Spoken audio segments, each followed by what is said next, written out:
कब से मैं रहा बेगुनाह सहता मैं रहा।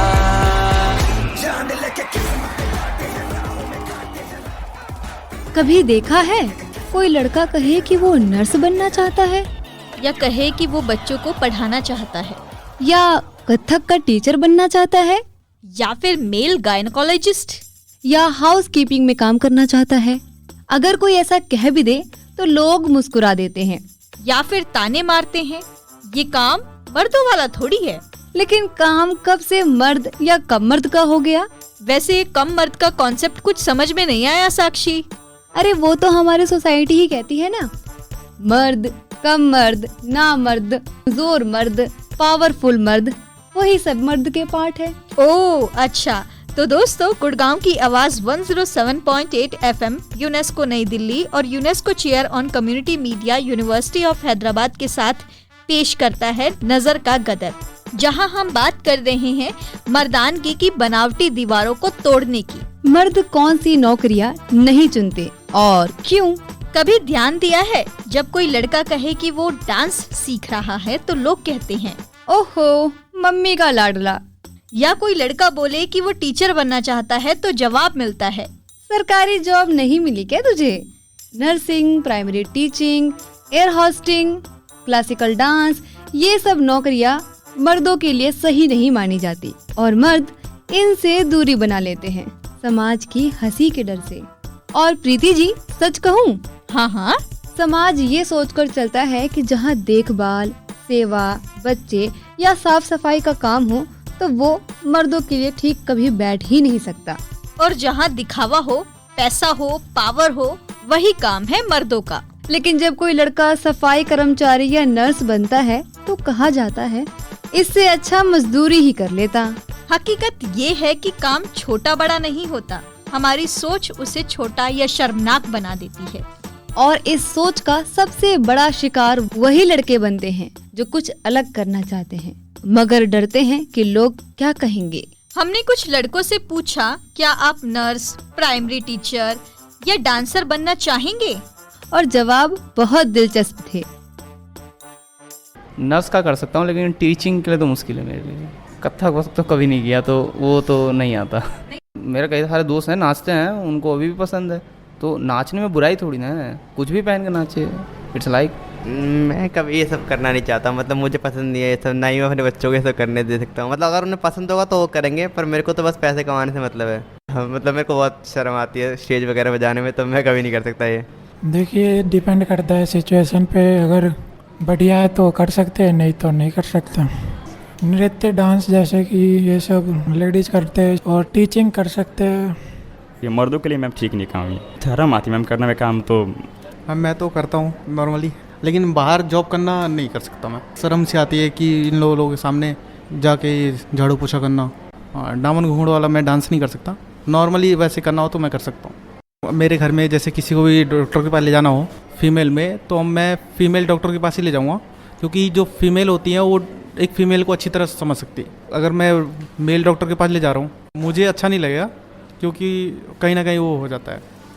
नहीं तो ऐसा तो जैसे एक है, जैसे फैब्रिक वाला है तो मशीन सिलाई वाला, तो वो माइंड थॉट में आता है कि नहीं वो आदमी के लिए नहीं है, वो लेडीज़ के लिए है, और ज़्यादातर उसमें लेडीज़ें जाएँ। तो कोई टेलर बनना चाहता है, अरे यार क्या टेलर। मतलब अब भी करियर से पहले लोगों की नजरों की परीक्षा देनी पड़ती है। अब हम आपको सुनाएंगे उन लोगों की कहानियाँ जिन्हें समाज नहीं रोक पाया अपने मन की जॉब करने से। लड़का होकर डांस करेगा, वो भी कथक, अक्सर ऐसा ही कहा जाता है। लेकिन आज हमारे साथ हैं एक ऐसे कलाकार जिन्होंने इन सब बातों को पीछे छोड़कर सिर्फ अपनी राह चुनी। मिलिए कथक डांसर धीरेंद्र जी से। धीरेंद्र जी, आपका बहुत बहुत स्वागत है गुड़गांव की आवाज पे। बहुत बहुत आभार कि आपने मुझे चुना इस वक्तव्य के लिए। जी, तो प्रोग्राम का नाम ही है हमारा नजर का गदर। तो एक जो नजर है वो समाज में एक अलग ही सोच पैदा कर देती है, एक अलग ही परिभाषा तय कर देती है। जी जी, मैं आपको इसके लिए बहुत खास बधाई देता हूँ।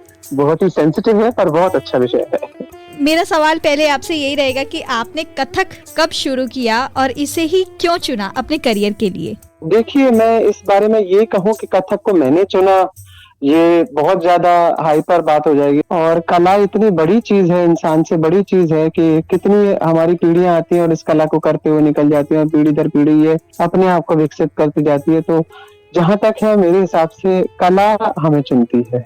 कई बार ऐसा होता है कि हम किसी भी चीज में इतना स्वाभाविक रूप से, इतना कंफर्टेबल तरीके से ढल जाते हैं कि पता नहीं चलता कि कब हमने उसे अपना लिया या उसने हमें अपना लिया। तो ऐसा महसूस होता है कि ये जैसे हमारा एक डेस्टिनी थी, एक नियति थी और हम साथ में बहा के ले गई। क्या बात है।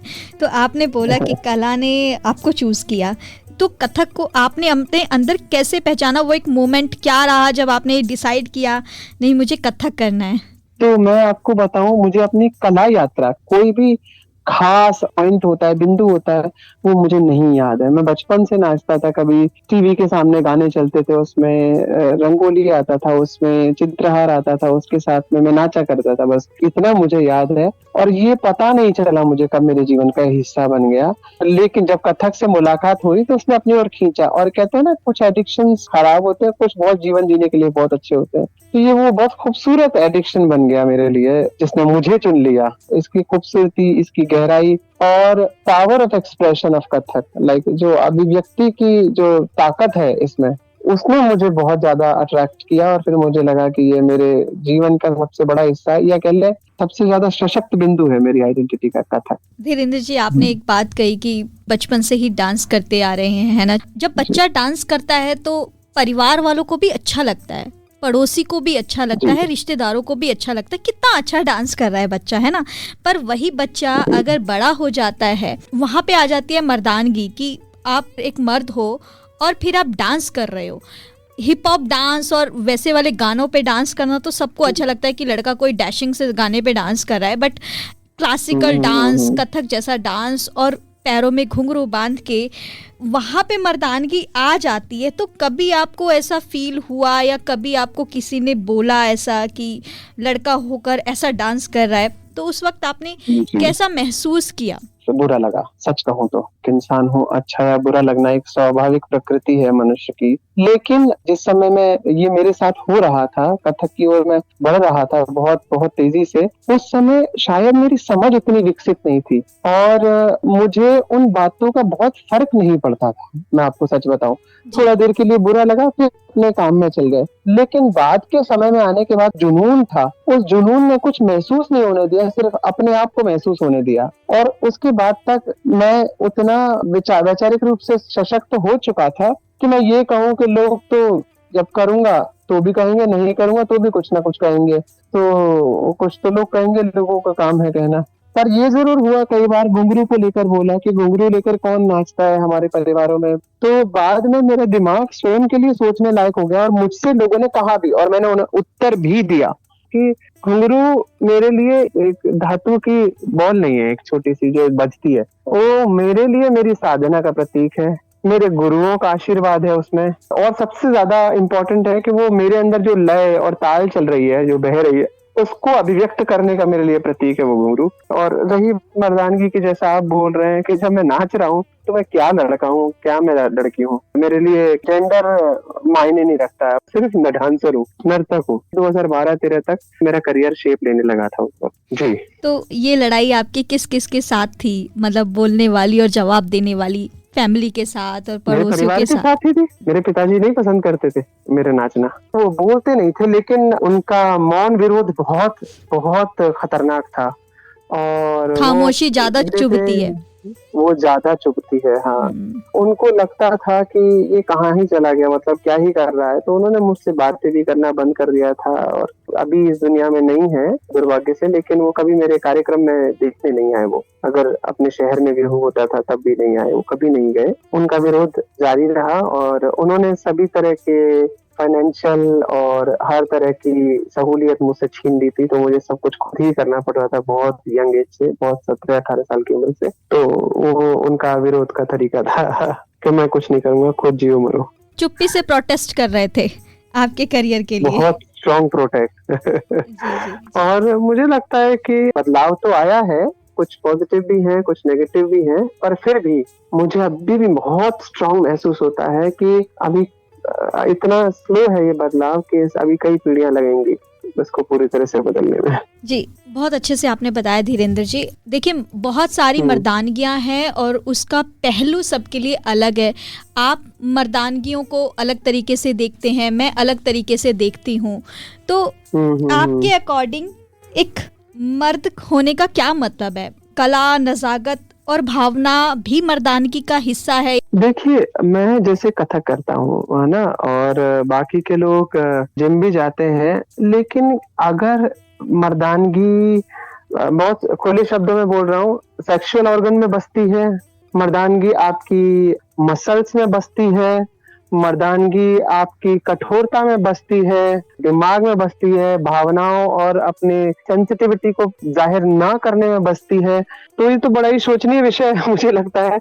मेरे साथ भी ऐसा बहुत कुछ होता है। कई लोग मजाक बनाते हैं, मैं क्या तुम नाच रहे हो यार, क्या तुम क्या ही करना है, फेमिनिन एक्टिविटी कर रहे हो, और मैं अक्सर करके उनको कोई उत्तर नहीं देता हूँ, क्योंकि उनको शिक्षित करना मतलब अपना सर दीवार पे मारने जैसा लगता है कभी कभी मुझे, क्योंकि वो नहीं बदलेंगे। लेकिन अगर आप इंसान के तौर पे जन्मे हैं तो क्या भावनाओं के बिना, क्या संवेदनशीलता के बिना, क्या आप रस के बिना, क्या भाव के बिना आप मनुष्य हो सकते हैं? इंसान जीव जंतुओं से अलग क्यों कहलाता है? क्योंकि उसमें भावनाएं हैं, चाहे वो स्त्री हो चाहे वो पुरुष हो।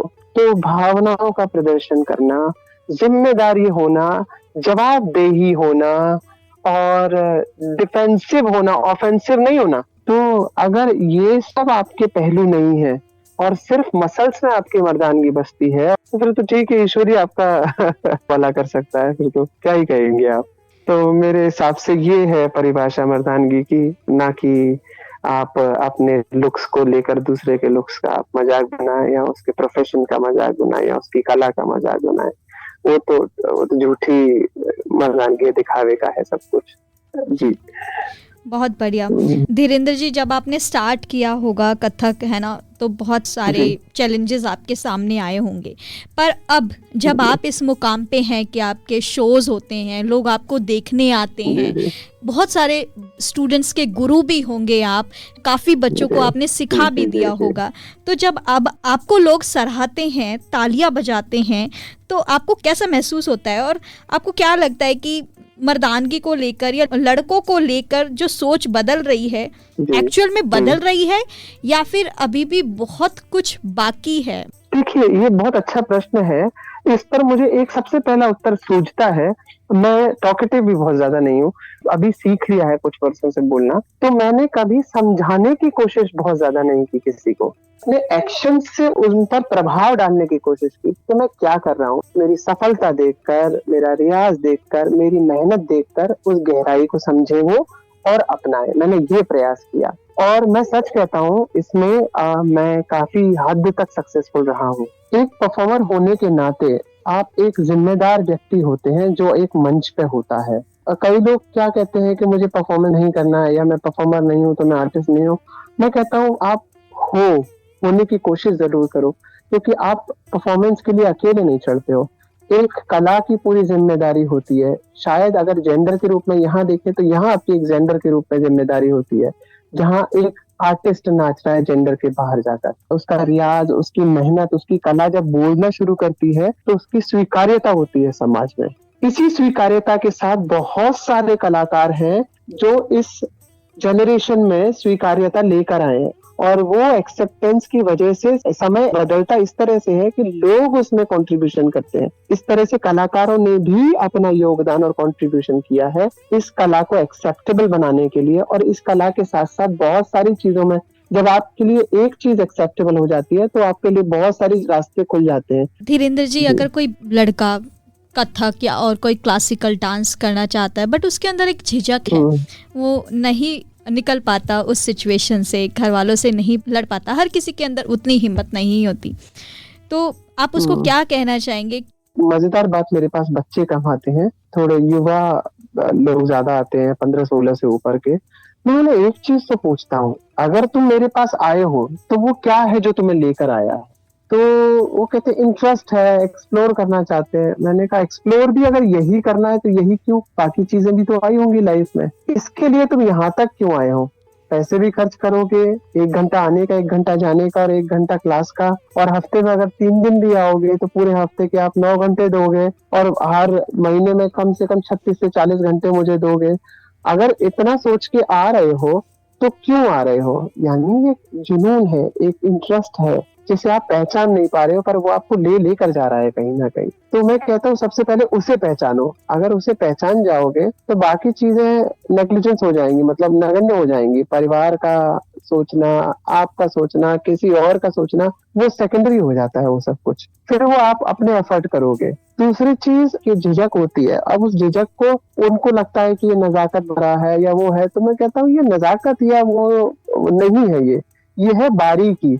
अब मान लीजिए अगर मैं आपको लगता है कि आपको इसलिए नहीं सीखना है क्योंकि नजाकत है या फेमिनिज्म हो जाएगा, तो आप बताओ जब तलवार चलाते हो तो तलवार में बारीकी तो करनी सीखनी पड़ेगी, वरना दूसरा आकर आपको मार देगा। अगर आप में बचाव और अटैक करना नहीं आया तो उसमें सूक्ष्मता होगी, बारीकी होगी। तो ये नजाकत नहीं, ये उसकी वोकैबुलरी है, ये उसका स्वरूप है, उस कला का, उस फॉर्म का, जो अभिव्यक्ति के लिए बहुत बहुत जरूरत है। उसकी गहराई, उसका प्रिसीजन, उसका परिष्करण, सब कुछ समझ में आएगा आपको। तो पहले आप उससे डरिए मत कि वो नजाकत आएगी या नहीं आएगी, ऐसा बिल्कुल नहीं होता है।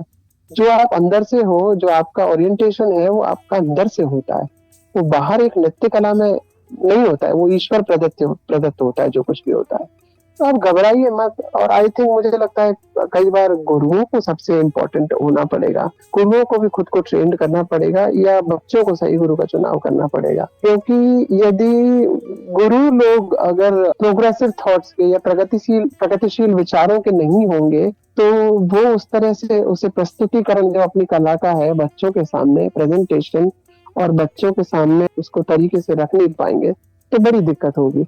सिर्फ कला सिखाने भर से जिम्मेदारी खत्म नहीं होती है। आपने 5 तोड़े टुकड़े सिखा दिए, उससे जिम्मेदारी खत्म हो गई तो नहीं होती है। फिर आप एक टीचर ही, एक सामान्य प्रशिक्षक है जो आते हैं स्कूल में, क्लास अटेंड करके चले जाते हैं बच्चे उन गुरुओं के। तो गुरु शब्द को व्याख्या के लिए आपको जीना मरना पड़ेगा, बच्चों से भी सीखना पड़ेगा, उनके प्रगतिशील विचारों से सीखना पड़ेगा, उनके साथ चलना पड़ेगा, समय को पहचानना पड़ेगा, वरना आप बहुत पीछे रह जाएंगे और बच्चों से आपका जुड़ाव बिल्कुल नहीं हो पाएगा। तो ये बहुत खास बात है कि आप में एक ताकत हो बच्चों के सभी प्रश्नों को उत्तर देने की, जिससे कि वो कंफर्टेबल महसूस करें और इस कला को अपने जीवन के साथ में जोड़ सके। जी बहुत अच्छे से बताया आपने धीरेन्द्र जी। मेरा बस एक लास्ट सवाल है आपसे, है ना? जी जी। आपने क्या पढ़ाई की है और आपके घर वाले आपको क्या बनाना चाहते थे? मतलब उनका क्या ड्रीम था या उनकी क्या एक्सपेक्टेशंस थी कि आप कौन सी जॉब में जाओ? वो आपको एक बड़े स्टेज पे देखते हैं और एक बड़े ग्रुप के साथ देखते हैं, तो क्या अब उनको कहीं थोड़ी बहुत सेटिस्फेक्शन है या अभी भी उनको वही एक्सपेक्टेशंस हैं कि नहीं, हमारा बच्चा वापस आएगा और अब हमारे कहे के हिसाब से जॉब करेगा? पहला तो वो बच्चा नहीं रहा, 40 पार कर गया। वापस आने का तो रास्ता नहीं है। देखिए काफी समय तक तो नहीं रहा, पर फिर मैंने धीरे धीरे थोड़ा थोड़ा अपने आप को आत्मनिर्भर हो गया, तो उन्हें ये तो हो गया कि अपना जीवन तो चला ही लेगा।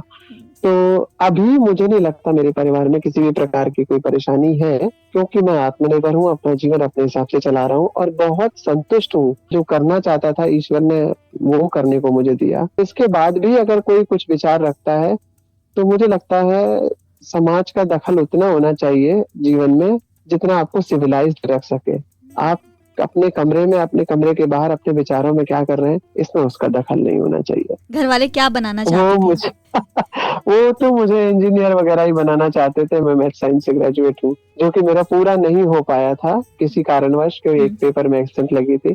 फिर मैंने अभी 2023 में वापस से ग्रेजुएशन किया इस उम्र में आके, और इकोनॉमिक्स एंड साइकोलॉजी से क्या बात है। फिर दोबारा से किया। जी जी। पर मैथ साइंस से मेरा जुड़ाव रहा और मैंने दिल्ली में आके काफी साल अपनी रोजी रोटी इसी तरह से थोड़ा गणित और विज्ञान को पढ़ाकर बच्चों को कुछ पैसे कमाए और इस तरह से अपना जीवन यापन किया। बहुत बढ़िया धीरेन्द्र जी। शादी की आपने?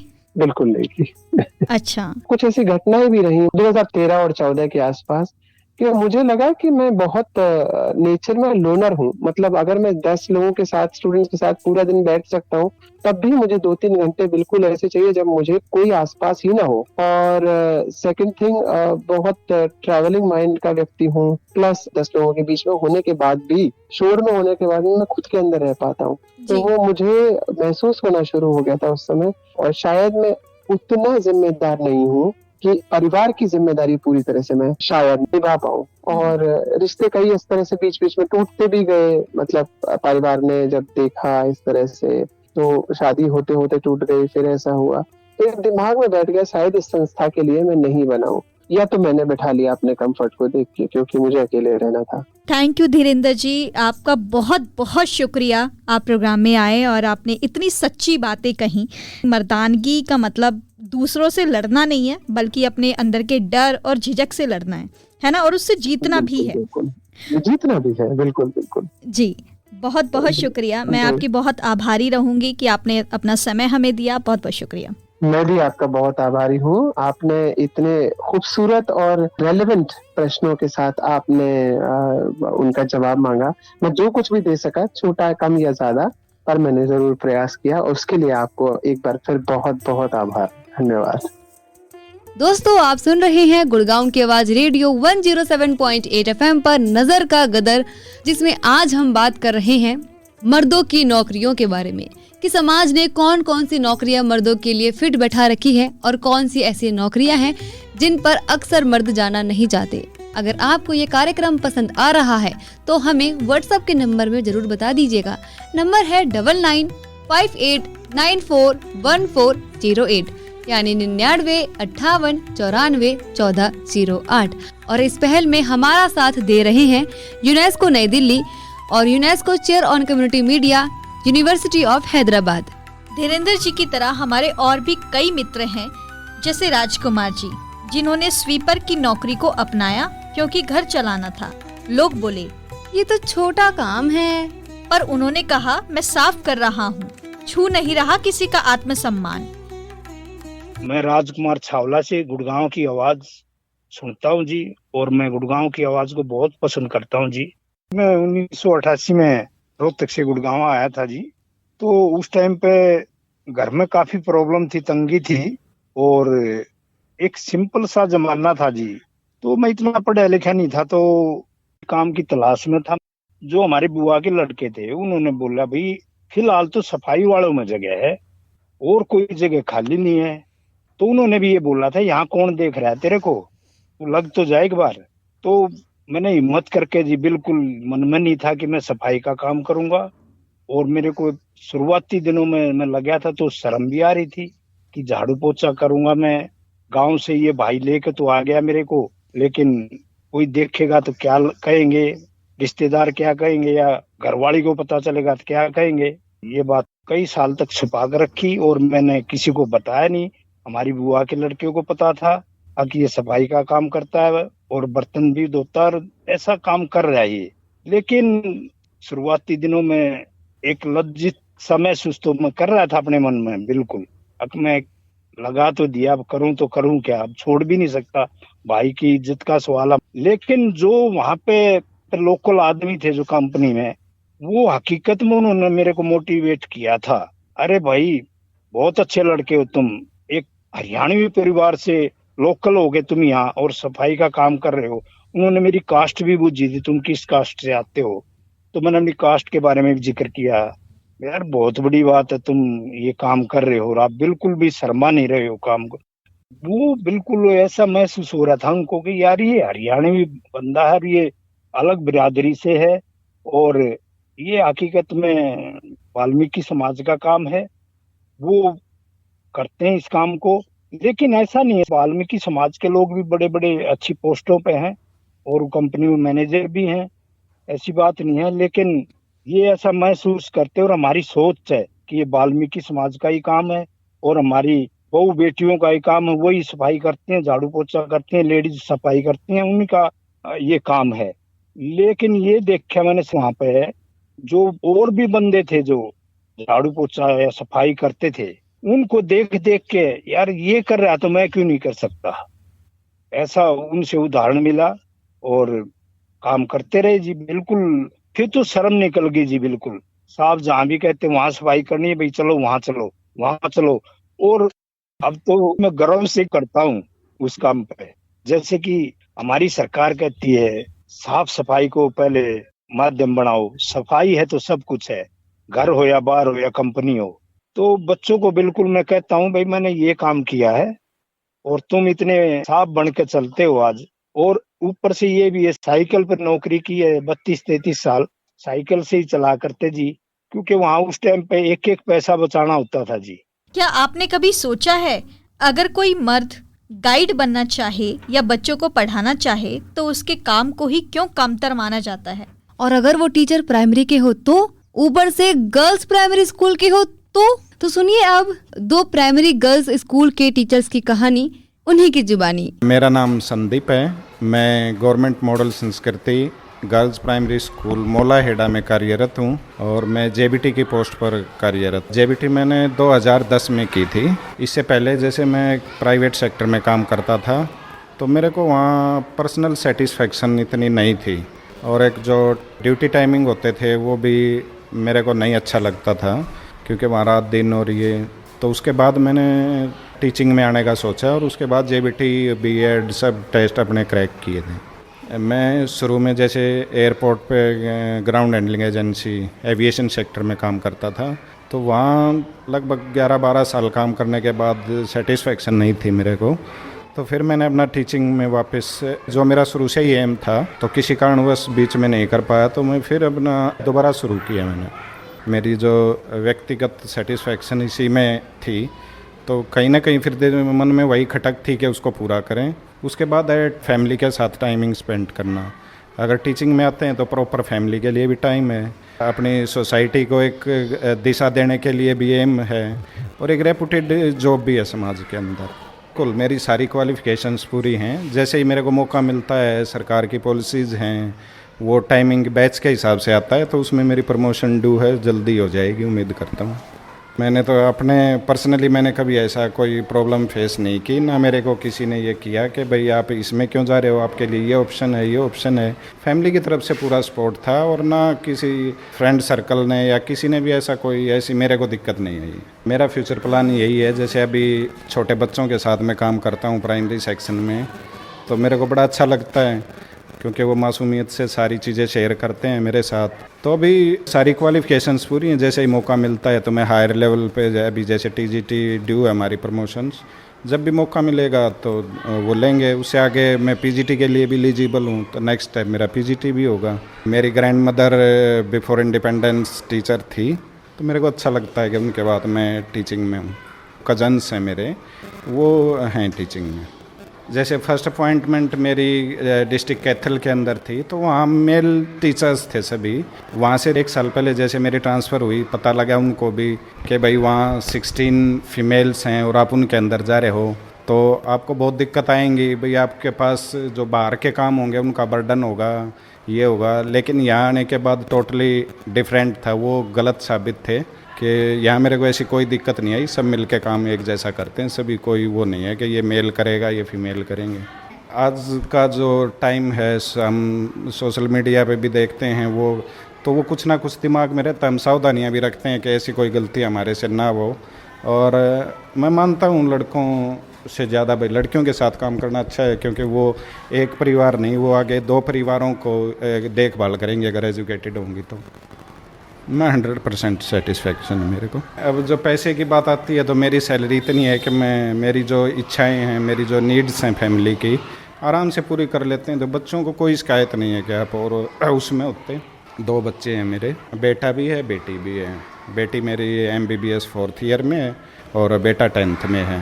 जैसे मेरे फ्रेंड्स हैं उनके बच्चे जा रहे हैं BSc नर्सिंग कर रहे हैं वो लड़के। मैं भी पहले ये मानता था कि ये तो लड़कियों के लिए ही है जॉब नर्सिंग वगैरह की, लेकिन अभी टीचिंग में आने के बाद जैसे यहाँ हम कुछ पढ़ाते हैं बच्चों को या देते हैं तो उससे ज़्यादा हम खुद भी सीखते हैं नई नई चीज़ें।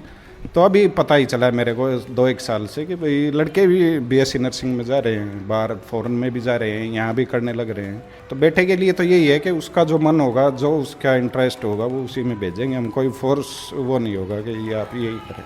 Thank you. Good morning everyone. My name is Dheeraj Kumar. My designation is PRT. My school name is GMS मोला हेड़ा. टीचिंग लाइन एक्चुअली क्या था कि जब उस टाइम हम स्कूल में पढ़ते थे तो हमें उस टाइम बहुत मतलब करेज था कि हमारे टीचर्स हैं वो कितने रिस्पेक्टफुल हमारे लिए हैं, सब उनका कहना मानते हैं, वो हमें अच्छी अच्छी बातें सिखाते हैं. तो बचपन से ही हम इंस्पायर थे उनके प्रोफेशन से. तो हमें लगता था कि हाँ बड़े हो के हम भी टीचर बनेंगे और कुछ इस तरह से अपने बच्चों को मोटिवेट करेंगे, आगे एजुकेट करेंगे कि अच्छे इंसान बन सकें वो. स्टार्टिंग में जो बच्चे छोटे होते हैं उनके लिए तो एक पेरेंटिंग मदर अच्छी कर सकती है, लेकिन जब एजुकेशन में जाते हैं तो बॉयज़ भी आ जाते हैं उनके लिए हमारे. तो गर्ल्स और बॉयज़ दोनों का ही तालमेल होना चाहिए. तो एक तरफ ना हो कि वही फीमेल टीचर ही अच्छे होते हैं. उसके साथ चैलेंजेस तो हैं कि मेल टीचर भी काम करें उनके हिसाब से, लेकिन चैलेंजेस के साथ साथ हमारे लिए एक अपॉर्चुनिटी भी होती है कि बॉयज़ को हम फैमिलियर बनाएं, फीमेल को ही टीचर ना देखें. वो एक जेंट्स टीचर भी उनके लिए एग्जाम्पल होना चाहिए ताकि वो उस तरह का ना सोच सके कि भाई सिर्फ लेडीज़ ही काम करेंगी या फीमेल टीचर ही काम करेंगी. तो ये सोच के चैलेंजेस आते हैं कई बार, क्योंकि गर्ल्स स्कूल में हम टीचिंग कर रहे हैं तो गर्ल्स के साथ थोड़ा सा डिस्टेंस मेंटेन करना पड़ता है, उनको अच्छे से समझाना पड़ता है. आज की सोसाइटी में पहले तो मुझे यही लगता है कि हम जॉब के लिए बारे में ज़्यादा सोचते हैं कि पहले तो जॉब ओरिएंटेड इस तरह कोर्स करें कि इजीली जॉब हम ले पाएँ. तो उसी के रिगार्डिंग टीचिंग में इंटरेस्ट भी था और मैंने घर वालों को मनाया कि जब इंटरेस्ट इस प्रोफेशन में है तो दूसरे कोर्स क्यों किए जाए, क्योंकि मेन आप उसी काम को चुने जिसमें आपका रुचि हो, इंटरेस्ट हो. तो इंजीनियरिंग और डॉक्टरी लाइन की बजाय हमने थोड़ा कोशिश किया कि उनको भी कन्विंस करने का कि हम ये वाला कोर्स कर पाएँ और इस पे फिर टीचिंग में जा पाएँ करके. घर वाले तो एक्चुअली सिविल सर्विसेज में जाने की बोल रहे थे कि सिविल सर्विस की तैयारी करो, बट वो काफ़ी टफ जॉब है क्योंकि टाइम बहुत लग जाता है उसके लिए लेके. तो ऐसा कुछ नहीं है कि हम इस कोर्स में आए हैं तो ये इसमें अच्छी जॉब के लिए नहीं है. हायर सेकेंडरी पे जाएंगे तो वहाँ पे काफ़ी अच्छा स्कोप है, क्योंकि आज का जो प्रीवियस चल रहा है उसमें जॉब लेना ही बहुत चैलेंजेस काम है. फैमिली एक्सपेक्टेशन भी कुछ रहती है कि भाई ये इस तरह कुछ कोर्सेज करें. फिर मैंने CGL के लिए तैयारी भी करी, प्रीज और मेंस के लिए, फिर इंटरव्यू वगैरह में आउट हो गए फिर हम लोग. फिर उसके बाद मैंने दिल्ली पुलिस इंस्पेक्टर के लिए मैंने एग्ज़ाम क्लियर किया, फिर उसमें भी लास्ट इंटरव्यू वगैरह पे आउट हो गए करके. तो फिर अल्टीमेटली करके कि यहाँ पे चांस बन गया था 2011 में मैंने ज्वाइन किया यहाँ पे. बाकी फैमिली के लिए तो यही होता है कि आप गवर्नमेंट जॉब में एंट्री कर गए तो वही प्राउड का फील होता है. अनएम्प्लॉयमेंट इतनी ज़्यादा हो रखी है तो वही बड़ी बात थी उनके लिए कि चलो जॉब तो कम से एटलीस्ट मिली आगे करके. जिस टाइम जॉब नहीं होती तो हम ये सोचते हैं कि जॉब मिल जाए. मिलने के बाद ये लगता है हमें कि अब थोड़ा सा ऊपर बढ़ना चाहिए हमें जाके. फ्रेंड्स भी कई सारे ग्रुप में कुछ तो हमारे साथ ही ज्वाइन किया जिन्होंने, और कुछ लोग अलग सर्विसेज में चले गए. तो उनको लगता है यार अभी तक आप PRT पे ही हो या अभी स्कूल में टीचिंग कर रहे हो, छोटे बच्चों को ऐसे पढ़ाना पड़ रहा है. इवन मेरा बेटा है अभी वो 5th-6th क्लास में हो गया है, तो उसको अभी तक तो था नहीं. अब जैसे उसको पता लगता है कि पापा चलो भी छोटे बच्चों को पढ़ाते हैं, तो वो कह पूछता है पापा आप इन छोटे बच्चों को पढ़ाते हो, कैसे पढ़ाते हो आप, ये है. क्योंकि उन्होंने देखा नहीं स्कूल में उनके में नहीं है, शायद मेल टीचर बहुत कम है. प्राइमरी लेवल पे उनको मैडम ही मिलती है अपनी फीमेल टीचर ही.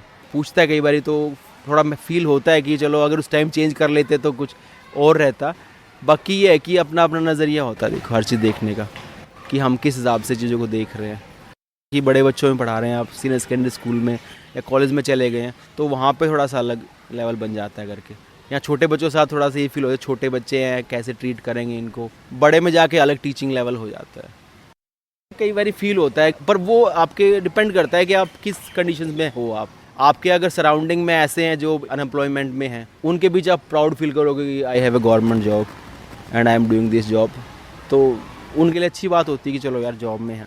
लेकिन जब आप थोड़े से लेवल ऊपर आओ, अगर बैठे हो सर्कल में, रिलेटिव्स में बैठे हो, क्योंकि मेरे जो इन लॉज में डॉक्टर्स ज़्यादा हैं, तो उनके बीच बैठ के कि भाई हाँ पूछते नहीं वो या फिर बताते नहीं हम लोग करके कि भाई हम लोग प्राइमरी टीचर पे काम कर रहे हैं टीचिंग पे, तो थोड़ा सा हेजिटेशन लगता है कि चलो भाई कुछ और अगर लेवल अच्छा होता तो प्राउडली हम कह पाते कि भाई सही है इस प्रोफेशन में है. पेरेंट्स का मैंने मेवात में भी जॉब की थी, अभी 1 ईयर से ही हो यहाँ, उससे पहले वहीं पे था. तो वो थोड़े कंजर्वेटिव सोच के थे कि भाई नहीं फीमेल टीचर ही होना चाहिए, क्योंकि गर्ल्स स्कूल है हमारे पास में, कि आपको अगर उनको कुछ तो डांटना फटकारना है तो भी फीमेल ही करे उनका ट्रीट. आप जेंट्स से सर आप बस पढ़ाइए उनको करके. तो वहाँ पे थोड़ा सा था.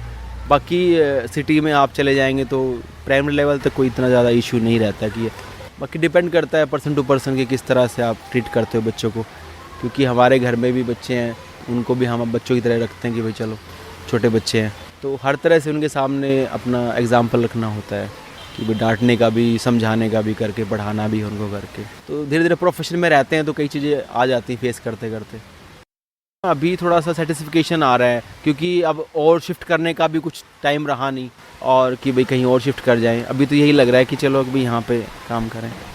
मैंने स्टार्टिंग में काफ़ी कोशिश भी करी चेंज करने की, बट जॉब के साथ साथ फिर नहीं हो पाया, तो फिर मैं कहा चलो अब इसी में कुछ आगे करना है, जैसे भी करेंगे। हम गाइड करेंगे बच्चे को, बेटे को, कि भाई वो आगे प्रोफेशन लेना चाहता है तो आगे PhD वगैरह करे इसमें, या और आगे मास्टर डिग्रीज में जाए, तो वहाँ से भी अच्छा हो सकता है उसके लिए। तो प्रोफेशन इतना बुरा नहीं है, आप आएंगे तो आपको अच्छा लगेगा, और इनफैक्ट सैलरी वैलरी भी सरकार अच्छी दे रही है, तो वो भी एक तरह से फुलफिल हो जाती है रिक्वायरमेंट। तो कितने अच्छे से बताया प्राइमरी टीचर्स ने। अब हम जाते हैं मेल गायनोकोलॉजिस्ट के पास, जिन्होंने काफ़ी सफ़र किया है और लोगों की सोच पे से पर्दा उठाया है कि जब आप एक स्त्री रोग विशेषज्ञ को आदमी के रूप में देखते हैं तो कैसा लगता है। मिलते हैं मेल गायनोकोलॉजिस्ट से। मैं doctor Prashant Borkar, senior chief medical officer incharge, posted हूँ गोवा में, और मैंने करीब 38 साल में सेंट्रल गवर्नमेंट सर्विस में हूँ, और उसके पहले करीब 5-6 साल मैंने रेजिडेंसी की है दिल्ली में, काफ़ी सारे गवर्नमेंट हॉस्पिटल जैसे LNJP हॉस्पिटल, सफदरजंग। मैं स्त्री रोग विशेषज्ञ हूँ। आपने कब सोचा कि आप गायनोकोलॉजी में स्पेशलाइज करेंगे? इसकी भी एक कहानी है जैसे होती है। तो मैंने जब MBBS कंप्लीट किया, मेरी फर्स्ट चॉइस पीडियाट्रिक्स थी, और MBBS के बाद इंटर्नशिप के बाद हमको 1 साल हाउसमैनशिप करनी पड़ती है, हाउस जॉब बोलते हैं। अभी सिस्टम चेंज हो गया है, मैंने 83 की बात कर रहा हूँ मैं, 1983 की। तो हमको 2 सब्जेक्ट्स चूज़ करने होते थे, 6-6 महीने की होती थी हाउसमैनशिप। तो मेरा फर्स्ट चॉइस पीडियाट्रिक्स था, तो मैंने फर्स्ट चॉइस ये ले लिया, मेरे को मिल गया। अब ये था दूसरा क्या लेना है, तो सबने मेरे को गाइड किया कि ऑब्स्टेट्रिक्स, मतलब जो स्त्री रोग ये है वो रिलेटेड है पीडियाट्रिक्स से, तो आप इसमें ले लीजिए। तो दोनों रिलेटेड सब्जेक्ट्स हैं, इसलिए मैंने दूसरा जो सब्जेक्ट लिया वो था स्त्री रोग विशेषज्ञ या ऑब्स एंड गायनी। सब कुछ अपने हाथ में नहीं होता, कुछ डेस्टिनी भी होती है। तो जब हमारा ये एंट्रेंस होता है, MD एंट्रेंस में जब मैं बैठा, और उस टाइम पीडियाट्रिक्स सबसे टॉप पे जाता था। मेरा थोड़ा सा रैंक थोड़ा सा नीचे हुआ, मतलब कुछ मार्क्स से ही मेरे को ये मिल रहा था MD ऑब्स्टेट्रिक्स एंड गायनी। तो फिर और ये कंपटीशन काफ़ी टफ होता है, it's not easy to get an MD seat. तो फिर मैंने डिसाइड किया कोई बात नहीं, मैं MD ये भी कर लेता हूँ, बिकॉज जब मैंने हाउसमैनशिप की, आई लाइक द सब्जेक्ट, मुझे पसंद आया ये सब्जेक्ट।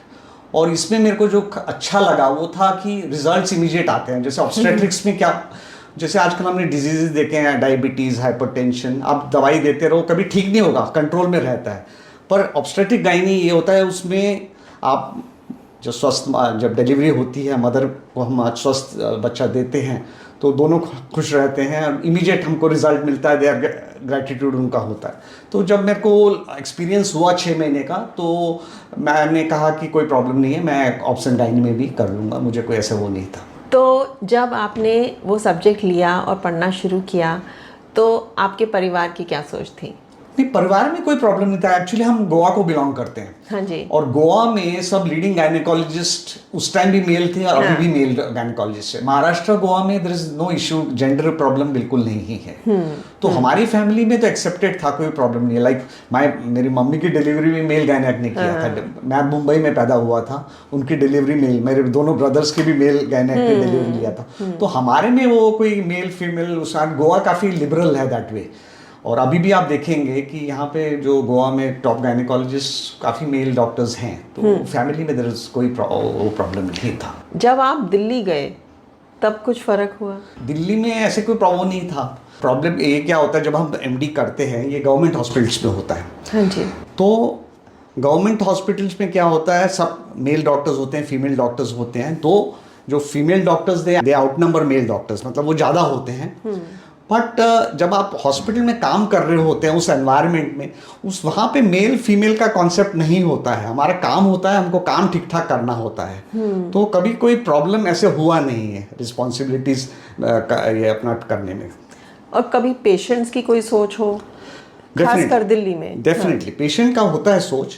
क्या होता है, जो स्पेशली नॉर्थ इंडिया में थोड़ा सा है ये इशू। गिवन अ चॉइस वो फीमेल डॉक्टर्स पसंद करते थे उस टाइम स्पेशली। बट क्या मैंने देखा वहाँ पे जब मैं कर रहा था काम, कि धीरे धीरे जब पेशेंट्स का आपसे इंटरेक्शन होता है, लेडी पेशेंट्स का, एक बार उनका कॉन्फिडेंस डेवलप होता है आप पे, तो फिर नेक्स्ट टाइम वो, अगर आप कॉम्पिटेंट हैं तो वो आपको ही ढूंढ के आपके पास ही आएंगे।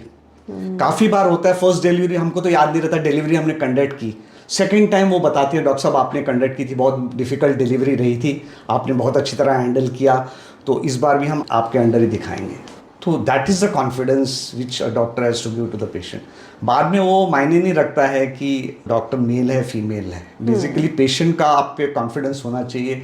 हमारा माइंडसेट उस टाइप का है एक्चुअली, तो वो सोच जो है वो अचानक बदलने नहीं, टाइम लगेगा। पर अभी मैं देख रहा हूँ ये 40 साल मेरे को ऑलमोस्ट हो गए हैं, अभी बहुत सोच बदल गई है। अभी हमारे पास यंग लड़कियाँ आती हैं college going, school going, and they freely talk about ये जो मानसिक मेंस्ट्रुअल प्रॉब्लम्स हैं, कोई हेजिटेशन नहीं है उनका, they freely talk to male doctors. तो अभी सोच बहुत बदल गया है उसमें, तो वो कहते हैं हमें अच्छा डॉक्टर बताइए कोई। तो ये बदलाव कैसे आया? बदलाव धीरे धीरे समाज में आता है, कोई भी बदलाव जो आता है सडनली नहीं आता है। घरों में भी थोड़ा सोच बदला है।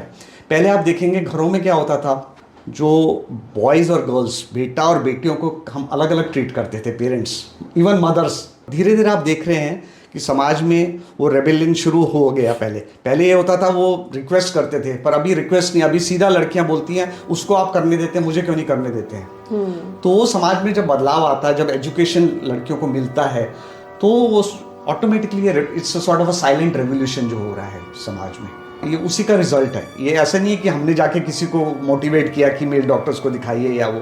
क्या नॉर्थ में ज़्यादा अब हम मेल गायनेकोलॉजिस्ट देखने लग गए हैं? क्या कुछ चेंज आया उधर? मेरे पास फिगर्स तो नहीं हैं, पर जैसे जब मैं कर रहा था CGHS मैटरनिटी गायनी हॉस्पिटल RK-पुरम में, तो हम करीब 18 डॉक्टर्स थे, जिसमें से सिर्फ 3 लोग मेल डॉक्टर्स थे, तो ये रेशो था। तो अभी भी कोई ज़्यादा फर्क नहीं आया है वहाँ पे, अभी मेल लोग जाते हैं, क्योंकि आजकल हमारा जो गायनी सब्जेक्ट काफ़ी एक्सपैंड हो गया, उसमें 1-2 स्पेशलाइजेशन आ गई। एक तो IVF आ गए इनफर्टिलिटी के लिए, तो उसमें there is lot of scope.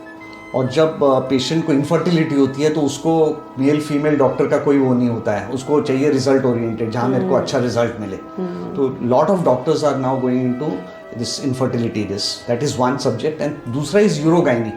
Urogynae is a super specialisation in gynae, क्योंकि लेडीज़ को काफ़ी ये प्रॉब्लम रहता है, urinary problems with age, and उसमें that requires very complicated surgery. तो सुपर जो इसमें स्पेशलाइजेशंस है गायनी में, उसमें we see lot of male doctors going now.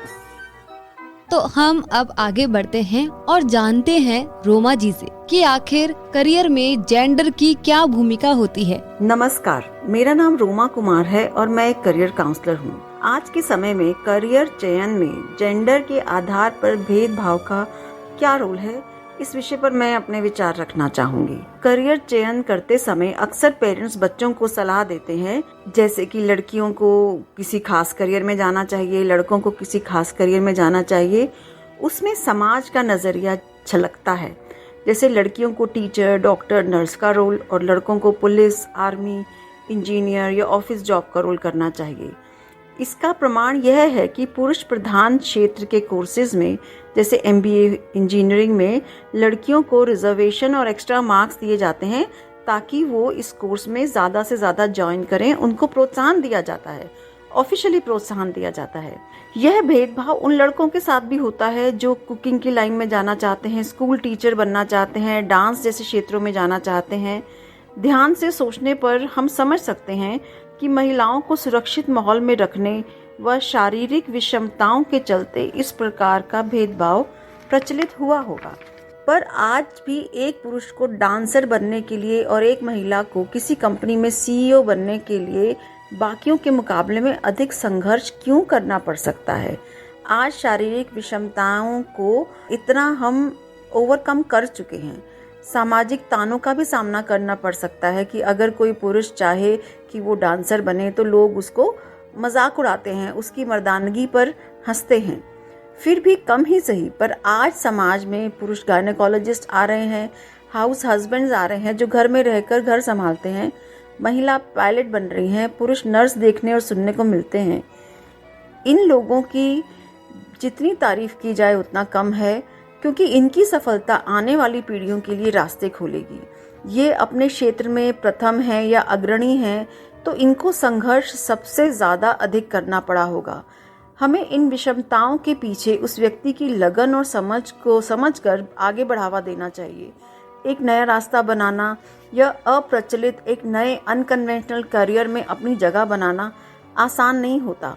ऐसे में कम से कम परिवार के जनों को अगर लगता है कि उनका पुत्र या पुत्री जिस भी फील्ड में जाना चाहते हैं, चाहे वो अनकन्वेंशनल है, चाहे वो सामाजिक तौर पर सुरक्षित या आसान नहीं है, पर उनका बच्चा जो है उसमें टैलेंट है, उसमें लगन है, वो बहुत सिंसियर है, तो उन्हें अपने पुत्र या पुत्री का सपना पूरा करने में उनकी सहायता ज़रूर करनी चाहिए। आइए हम सब मिलकर समान अपॉर्चुनिटीज़ के लिए एक समाज तैयार करें, ताकि हमारे आने वाली पीढ़ी में उनको इस प्रकार की विषमताओं के रहते अपने सपनों का दम न घोटना पड़े।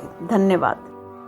तो दोस्तों, आज की बात यहीं तक, पर सोचने के लिए है बहुत कुछ कि मर्दानगियां अब सिर्फ कमाई या ऑफिस की कुर्सी से नहीं, पसंद से तय होगी। काम को जेंडर मत दो, हुनर को पहचान दो, क्योंकि करियर वो नहीं जो दूसरों को सही लगे, वो है जो तुम्हें जिंदा रखे। तो आप सभी का धन्यवाद हमारे साथ इस सीरीज में जुड़ने के लिए। आप सुन रहे थे गुड़गांव की आवाज 107.8 FM पर नजर का गदर, नई सोच नई पहचान। बहुत अच्छा लगा नजर का गदर प्रोग्राम करके हम सभी को। आपको ये सीरीज कैसी लगी, आप अपना फीडबैक हमारे व्हाट्सएप नंबर पर भेज सकते हैं। व्हाट्सएप नंबर है 9958941408 यानी 9958941408। आप चाहें तो आप हमें कॉल करके भी फीडबैक दे सकते हैं। नंबर है 8800475080 यानी 8800475080 और दूसरा नंबर है 9873551078 यानी 9873551078। तो फिलहाल के लिए प्रोग्राम से मैं चलती हूँ प्रीति और मैं साक्षी, लेकिन आप सुनते रहिए गुड़गांव की आवाज रेडियो 107.8 मेगाहर्ट्ज, आपकी आवाज आपका रेडियो। नमस्कार। अरे अरे रुको रुको, कहीं जा नहीं रहे, हम वापस आ गए हैं, क्योंकि लाइव भाग में बातें जो करनी है हमें आपसे, तो इस लाइव भाग में आप भी जुड़े, आप भी बताएं कि ये जो पूरी सीरीज रही कैसी लगी आपको। और ये जो आज का अंतिम एपिसोड था जिसमें हमने बात की थी मर्दों की जॉब्स के बारे में, वो जॉब्स जो हम कहते हैं कि अरे ये मर्दों के लिए नहीं बनी, ये तो सिर्फ महिलाएं ही ठीक कर सकती हैं, या अगर कोई आपको ऐसी जॉब्स में मिल जाए तो समझा जाता है कि इससे अच्छा तो तुम करते ही नहीं, इससे अच्छा कोई मजदूरी ही कर लेते। तो ये था आज का प्रोग्राम, और कह सकते हैं कि इस पूरी सीरीज का आखिरी एपिसोड। पसंद आया है तो फीडबैक देने के लिए व्हाट्सअप नंबर तो बता ही दिया है, लेकिन आप अभी जुड़ भी सकते हैं। तो दिन है शुक्रवार का, तारीख है 22 अगस्त 2025 और 11:49 हो चुका है। नंबर रहेगा 8800475080 यानी 8800475080।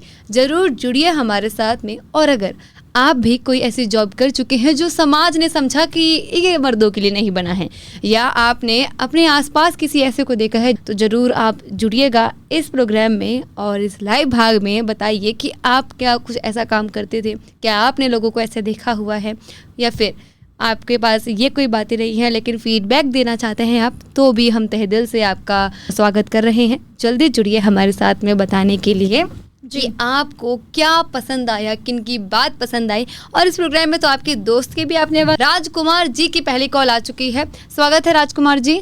जी नमस्कार साक्षी जी, और प्रीति जी को भी नमस्कार जी। नमस्ते नमस्ते राजकुमार जी, कैसे हैं आप? बिल्कुल अच्छे हैं जी, और आपका प्रोग्राम सुन रहे थे जी, नजर का गदर।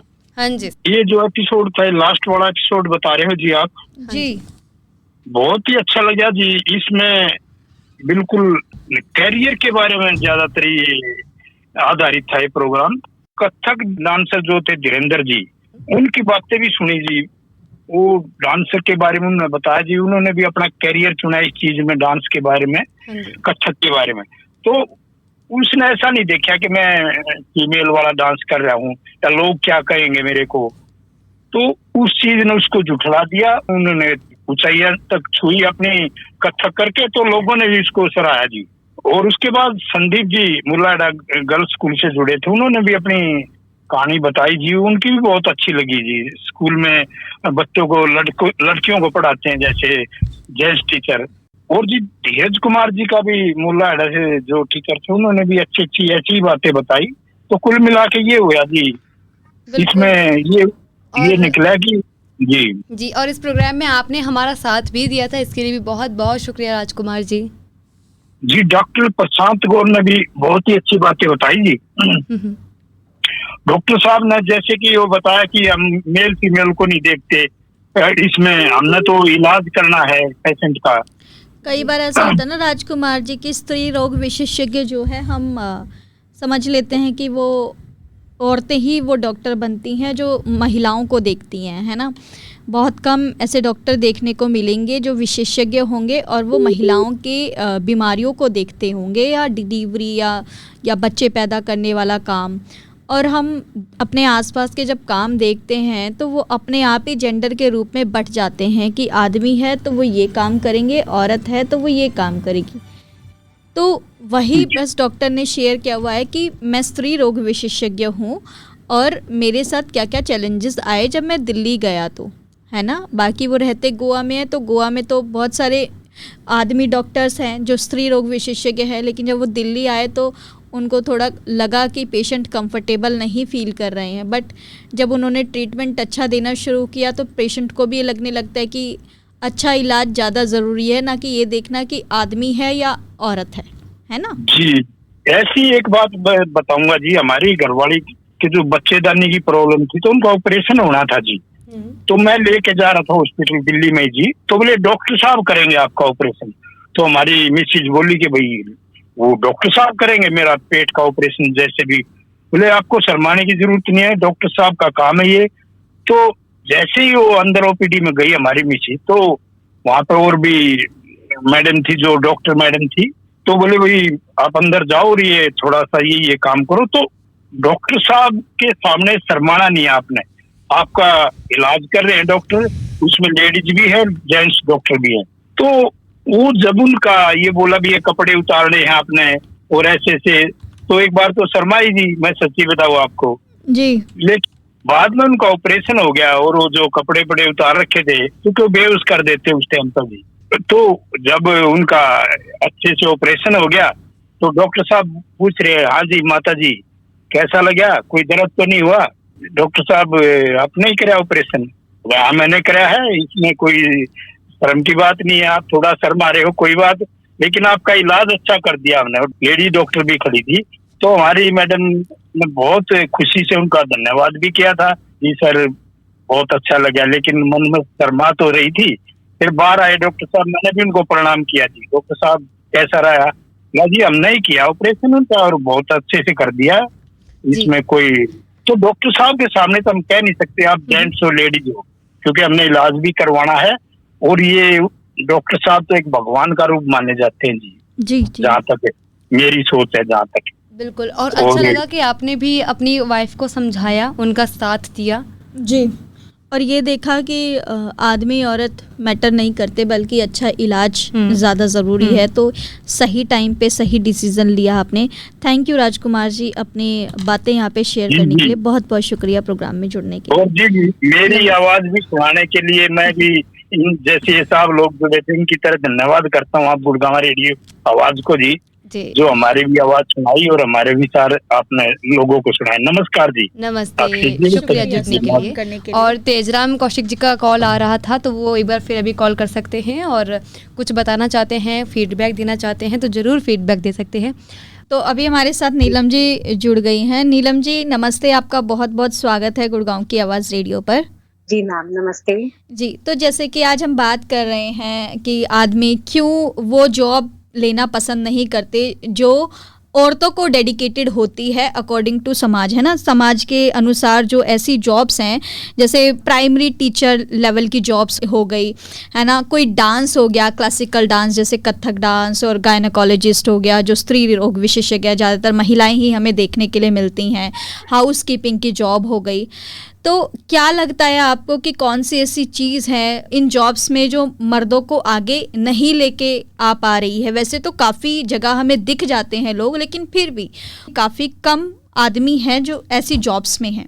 जी मैम, मुझे ऐसा लगता है कि जैसे जो हमारी जिस जगह के लिए पोस्ट निकल रही है ना, तो उस कम्युनिटी में कितना है मर्दों का, जैसे कितना वो विलिंग है कि वो काम कर सकते हैं औरतों के साथ मिलकर या नहीं, या औरतें कितनी फैमिलियर हो जाती हैं मर्दों के साथ। जैसे कई एरिया में ऐसा होता है कम्युनिटी में कि जल्दी से कोई भी लेडी से बहुत शर्माती है, मतलब जैसे डॉक्टर हो गए या फिर अगर पुरुष है कोई डॉक्टर या कोई भी है इस क्षेत्र में, तो उनसे बात करने में कुछ ज्यादा हेजिटेट करती, हिचकिचाती है।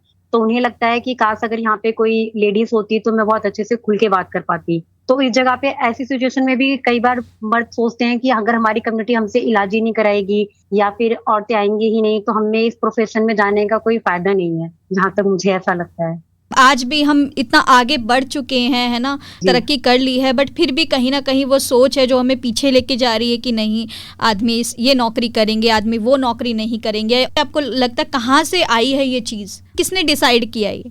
मैम मुझे ऐसा लगता है कि जैसे हमारी जो परवरिश होती है बचपन से ना, तो हम उस तरीके से हमें हमारी अपब्रिंगिंग जैसे मर्दों की या औरतों की इस तरीके से हुई है कि जो थोड़े हार्ड काम है वो उसमें पुरुष जाए, जो थोड़े वैसे काम है जहाँ ज्यादा टाइम ना लगे, जल्दी से बस औरतें जल्दी शाम होते ही घर आ जाए, तो वो काम औरतें कर सकती हैं, और मर्द वैसे काम कर सकते हैं जहाँ पे टाइम भी ज्यादा लगे तो कोई दिक्कत नहीं है, वो जाके कर सकते हैं, हार्ड हो थोड़ा सा। तो वो मानसिकता मुझे ऐसा लगता है कि शायद वो बचपन से ही हमारे अंदर, हमारे जैसे पेरेंट्स या हम पहले से अपना देखते हुए आए हैं, तो हम कहीं ना कहीं उसको लेके चल रहे हैं, अभी भी हम उसको पूरी तरीके से छोड़ नहीं पा रहे हैं। तो आपके जो रिश्तेदार हैं या आपके जो आस पड़ोस है या घर है, उसमें कोई है आदमी जो इस तरह की जॉब कर रहे हैं? नहीं मैम, एक्चुअली मेरे जितने भी रिलेटिव्स हैं या जो भी जिनको मैं जानती हूँ इस वाले प्रोफेशन में कोई भी नहीं है, क्योंकि सबको यही लगता है कि ये तो औरतों के लिए बने हैं, हमारे लिए नहीं है ये वाले प्रोफेशन। हमें कुछ ऐसा चाहिए, डॉक्टर या इंजीनियर है, कुछ अगर डॉक्टर भी बनना है तो कुछ पैसे के बनो जिसमें ज्यादातर लेडीजों को ना देखना, मतलब नॉर्मल देखना हो, स्त्री जैसे आपने बताया था स्त्री विशेष रोगियों का ना हो, तो इस तरीके से। तो मेरे यहाँ पे जितने भी मेरे रिलेटिव है उसमें मैंने नहीं देखा है कोई अपना सिविल लाइन में है, कोई काम कर रहा है, या कोई IT सेक्टर में है, या कुछ ऐसे ऐसे अलग अलग प्रोफेशंस में है। लेकिन जैसे डांसिंग में एज अ टीचर, अगर टीचर है भी तो जैसे हेडमास्टर हैं या उस तरीके से बड़े लेवल के टीचर हैं। हाँ। तो आपको लगता है कि अगर वो अपनी बात रखते भी, किसी को इंटरेस्ट भी होता तो फैमिली सपोर्ट करती? अगर मैं अपनी फैमिली की बात करूँ तो नहीं करते, क्योंकि फैमिली को फिर ये लगता है कि यही काम बच्चा, इससे अच्छा कुछ मत कर। वो ये टोक देते हैं कि अगर तुम्हें यही करना है तो इससे बेटर है कि तुम कुछ मत करो। जी। अगर आपके बच्चे कहते हैं तो क्या आप उन्हें करने देंगी? हाँ जी मैम, मैं करने दूंगी, क्योंकि मेरा बेटा अभी 10 साल का है। तो अगर मैं उसको खुद ही बोलती हूँ कि तुम्हें डांसिंग या सिंगिंग में जो भी तुम्हें पसंद है तुम वो कर सकते हो, जैसे कभी भी उसको लगता है, तो मैं उसको मोटिवेट करती रहती हूँ, तुम्हारा जो भी एरिया इंटरेस्ट का है तुम उसमें जा सकते हो। क्या आप अपने बेटे को छोटा मोटा घर का काम दे देते हो कि ये टिफिन यहाँ से वहाँ रख के आ जाओ, या ये, क्योंकि आई थिंक परवरिश पे भी डिपेंड करता है कि किस तरह की परवरिश एक बच्चे की हुई है। जी मैम, मैं उससे काम छोटे मोटे जो भी घर के होते हैं मैं उसकी हेल्प लेती हूँ और करवाती हूँ। और जो मेरे हस्बैंड है जैसे वो भी मेरी हेल्प करते हैं, तो वो देखता है कि पापा भी कर रहे हैं, मम्मी की हेल्प, जैसे खाना बनाने में कर दिया या घर की सफाई में हो गया, या मेरी जो छोटी बच्ची अभी 8 महीने की है तो उसको भी देख लेते हैं, केयरिंग करते हैं। तो वो उसके अंदर आता है कि जब मैं उसको भी कोई काम बताती हूँ डिनाई नहीं करता, वो ये कहता है कि पापा भी तो करते हैं, मैं भी कर सकता हूँ। वो मेरे को बल्कि बोलता भी है कि आप मुझे बता दो क्या करना है, मैं भी कर दूंगा। तो मुझे ये अच्छा लग रहा है, क्योंकि ये जो हमारा पहले वाला था, जैसे मैं अपने भाई की बात करूँ या अपने फादर की और उनकी, तो उनको लगता है कि ये काम केवल औरतों के लिए बना था, हम नहीं करेंगे इसमें, हाउस हेल्प में हेल्प नहीं करना, चीजें नहीं करना। लेकिन अब मैं धीरे धीरे चेंजेस देख रही हूँ, क्योंकि अगर हम चेंजेस उसमें ला रहे हैं, जैसे आपने अभी तो सवाल पूछा था कि आप अपने बेटे को करवाते हो, तो मैं अपने बेटे के साथ कभी कोई बर्तन वगैरह रखवा दिया, कुछ बर्तन अगर साफ नहीं है तो उसको बोल दिया कि थोड़ा सा दे दो मुझे, इसको जरूरत है, या अपनी बहन को थोड़ा सा संभाल लो, तो वो डिनाई नहीं करता, वो काम हेल्प करता है मेरा पूरे। थैंक यू नीलम जी, अपनी बात रखने के लिए बहुत बहुत शुक्रिया। Thank you so much ma'am. तो नज़र के गदर का प्रोग्राम का आज ये 4th एपिसोड था। आपको कैसा लगा आप बता दीजिएगा। हमने ये सीरीज़ शुरू की थी 1 महीने पहले, हर हफ्ते हमने इस पे प्रोग्राम भी किया और आज ख़त्म कर रहे हैं इस सीरीज़ को, और आज 4था यानी लास्ट एपिसोड था। और कोशिश करेंगे कि आगे कुछ और नई नई चीज़ें आप लोगों के लिए लेके आते रहें। बाकी आप फ़ोन कर सकते हैं और फीडबैक दे सकते हैं। तो फिलहाल के लिए प्रोग्राम से चलती हूँ मैं प्रीति और मैं साक्षी, लेकिन आप कहीं मत जाइए, सुनते रहिए गुड़गांव की आवाज़ रेडियो 107.8 मेगाहर्ट्ज़, आपकी आवाज़, आपका रेडियो। नमस्कार। और हाँ, जाने से पहले आपको बता दें कि आप अपनी बातें, अपनी रिकॉर्डिंग, अपने भाव, अपने फीडबैक हमारे व्हाट्सएप के नंबर में भेज सकते हैं अपनी आवाज़ में रिकॉर्ड करके या लिखकर। नंबर रहेगा 9958941408 यानी 9958941408। मुझे पूरा उम्मीद है, पूरी यकीन है मुझे कि आप भी ज़रूर हमारे साथ इस